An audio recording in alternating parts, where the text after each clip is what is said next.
تو بھائی امام حسین علیہ السلام کی شہادت کا بدلہ پھر لیا تھا کسی نے کوئی بعد میں کہ بس مختار سقفی نے لیا نا جی.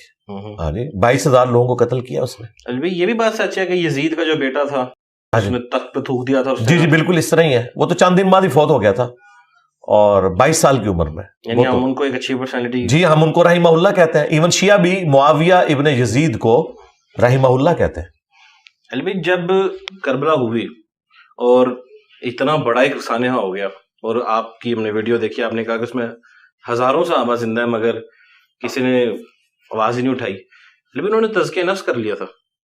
دیکھیں وہ میں سمجھتا ہوں کہ حضرت حسین کے لیول کے اوپر تو نہیں تھے, اپنے ایمان کے لیول کے اعتبار سے انہوں نے وہ راستہ اختیار کیا کہ دل میں برائی کو برا جانا. ہم تو سمجھتے ہیں کہ ہاتھ سے برائی کو روکنا چاہیے تھا, حسین ابن علی کا ساتھ دینا چاہیے تھا. وہاں تک نوبت اس لیے نہیں آئی, حسین ابن علی کربلا میں جنگ کرنے نہیں گئے تھے, وہ گئے تھے کوفہ شفٹ ہو رہے تھے اپنے بیوی بچوں کے ساتھ. وہاں سے انہوں نے ایک پولیٹیکل سٹرگل لانچ کرنی تھی, لوگوں کو جمع کرنا تھا اور پھر قیام کرنا تھا. وہاں تک پہنچنے کی نوبت ہی نہیں آئی اور راستے میں انہیں شہید کر دیا گیا. تو اگر وہاں سے وہ کوئی سٹرگل لانچ کرتے اور اس کے بعد صحابہ کرام اس سٹرگل میں شامل نہ ہوتے, پھر کوئی ایک سخت حکم لگایا جا سکتا تھا. ابھی آپ ان کو قصوروار نہیں مانتے؟ میں قصوروار اس لیول پہ تو نہیں سمجھتا, لیکن اس لیول پہ کہ حضرت عبداللہ ابن عباس کو, حضرت عبداللہ ابن زبیر کو امام حسین علیہ السلام کا ساتھ دینا چاہیے تھا.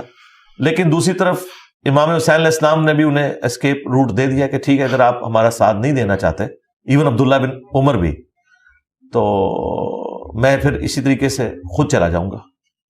تو یہ جو کہتے ہیں جی ان کو روک رہے تھے, وہ روک اس لیے نہیں رہے تھے کہ وہ غلط کام کے لیے جا رہے تھے, انہیں بھی پتا تھا کہ کام تو ٹھیک ہے. وہ یہ کہتے تھے کہ اگلے لوگ اس چیز کا خیال ہی نہیں رکھیں گے کہ آپ کو پولیٹیکل سٹرگل لانچ کرنے دیں, پہلے ہی نیب کے ذریعے گرفتار کروا دیں گے, آپ پہ مقدمات بنا دیں گے, آپ سے پارٹی کا نشان لے لیں گے.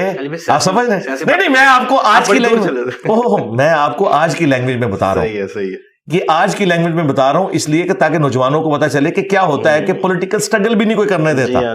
ٹھیک ہے, پولیٹیکل سٹرگل کا ہی تو مسئلہ ہوتا ہے کہ جو لوگ طاقت میں ہوتے ہیں, جن کے ہاتھ میں سب کچھ ہوتا ہے نا, وہ نہ 2018 میں پولیٹیکل سٹرگل کسی کو کرنے دے رہے تھے, نہ آج 2024 میں کسی دوسرے کو کرنے دے رہے ہیں. ٹھیک ہے, وہ طاقت کا سرچشمہ ہے.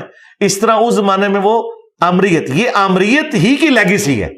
ہم کیوں ڈیموکریسی کے حق میں بولتے ہیں؟ اسی لیے بولتے ہیں کہ آمریت ہمیں ایکسیپٹیبل نہیں ہے. یہ ہم سے جو اختلاف رائے ہے, فریڈم آف ایکسپریشن ہے, وہ چھین لیں گے.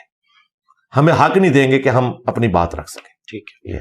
تو علی بھائی اگر امام حسین علیہ السلام شہید ہو رہے ہیں اور اتنے زبردست کریکٹر والے صحابہ بھی خاموش رہ سکتے ہیں, تو علی بھائی فلسطین میں جو ہو رہا ہے اس پہ اگر آج ہم جیسے بزدل مسلمان خاموش ہیں, ٹھیک ہے چلنے دیں, ایسے چلنے دیں. ہم تو کوئی بزدل ہی, اللہ کے فضل سے ہم تو بولے ہی ہیں نا, وہ بھی بولتے ہی ہوں گے کہ غلط کر رہے ہیں مت کرو.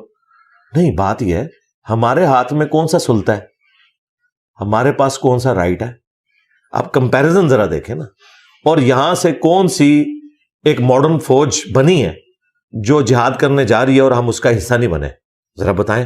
یا ہمیں دعوت ملی ہے کہ جی ہاں یہ اس طریقے سے, بیلچوں پہ تو نہیں گولیاں روکی جاتی, اور وی لاگس کے ذریعے تو نہیں گولیاں رکتی.